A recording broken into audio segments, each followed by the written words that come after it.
Política. Bruno Silva, cientista político aqui com a gente. Bom dia.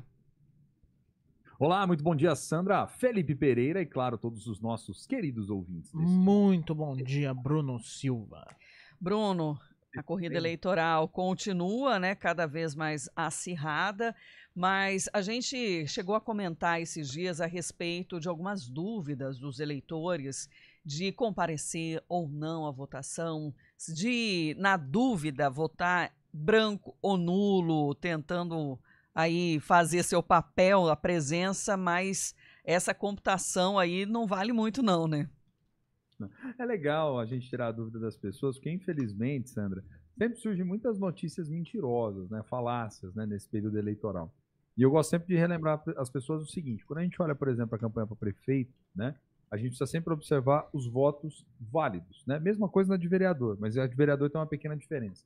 A de prefeito a gente tem que olhar os votos válidos, porque votos brancos e votos nulos são votos considerados inválidos. Ou seja, eles vão impactar, mas eles vão impactar indiretamente, vamos pensar assim, o resultado, e não diretamente no resultado da eleição, porque esses não estão escolhendo efetivamente nenhum outro candidato. Quem vai, no final, definir quem será o próximo prefeito é quem foi lá, digitou o número do seu candidato, da sua candidata, e de fato votou e a somatória desses votos definiu, né? Tanto é que, na regra, no caso de Campinas, que é uma cidade que tem segundo turno, por exemplo, o que você precisa observar? O candidato para sagrar-se vencedor, ele precisa ter 50% dos votos válidos mais um, pelo menos, né? A própria lei diz, votos válidos, ou seja, aqueles votos dados no candidato. E isso gera, inclusive, algumas dúvidas nas pessoas quando a gente faz a divulgação, por exemplo, de resultado de pesquisa de intenção de voto. Porque o que acontece? Os institutos, eles fazem as medições e eles incluem ali nessas medições os brancos e nulos, né? Quando você retira, para definir os percentuais, quando você retira os brancos e nulos, significa que automaticamente esses percentuais eles são um pouco mais altos do que aqueles que a gente está inicialmente falando, por um motivo muito simples, porque aí você considera somente os votos válidos, né? Então, no caso como Campinas, quem tiver 50% dos votos válidos mais um, vence o pleito. Não acontecendo isso no primeiro turno, vai para o segundo turno. E no caso dos vereadores, são votos válidos os votos dados no candidatos, e os partidos têm estimulado fortemente o voto no candidato por conta de uma mudança sutil, mas extremamente importante na legislação eleitoral, né?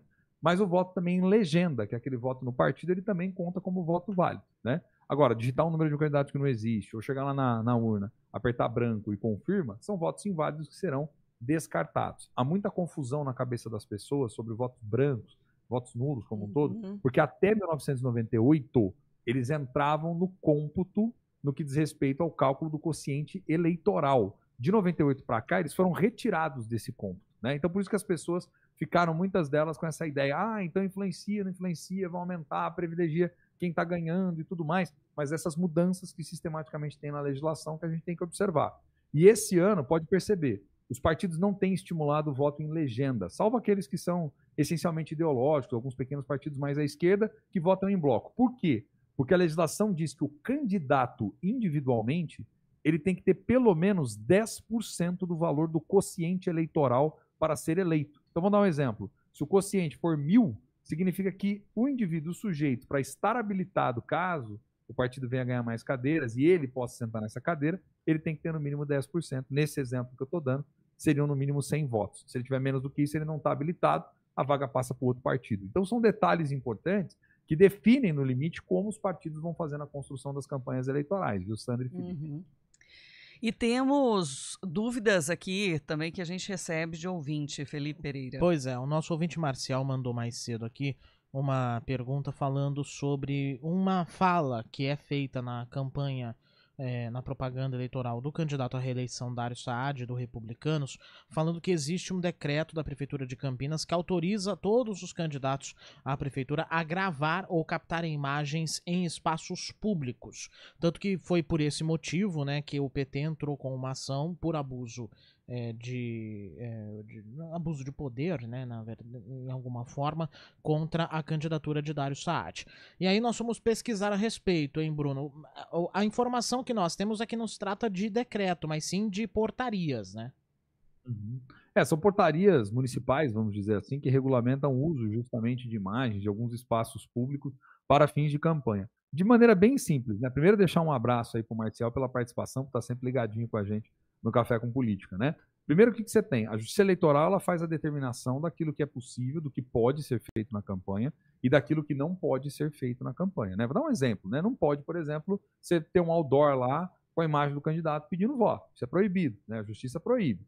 Né? A Justiça, por exemplo, proíbe, obviamente, algum tipo de abuso de poder econômico, algum tipo de benefício em relação ao candidato, proíbe. Mas o que essa portaria regulamenta? Dentro daquilo que é permitido pela lei nacional, vamos dizer assim, né? A lei das eleições, a Justiça Eleitoral, a portaria regulamenta como, de alguma forma, alguns acessos a espaços, ou até mesmo gravação em espaços públicos e etc., podem vir a ser feitos previamente por qualquer pessoa, desde que preencham ali os cadastros, né? E aí você pode fazer a utilização deles. Então, é uma regulamentação, principalmente para fins de propaganda eleitoral, viu, Felipe? É disso que se trata, e essa regulamentação, ela tem aí pelo menos 3, né, que a gente identificou aqui, que você ainda havia passado para mim, que são anos eleitorais, 2016, 2020 e também 2022. Né? Vou dar um exemplo. Em um dos artigos dessa portaria fala lá, né, qualquer imagem de domínio público que porventura não esteja disponível no endereço eletrônico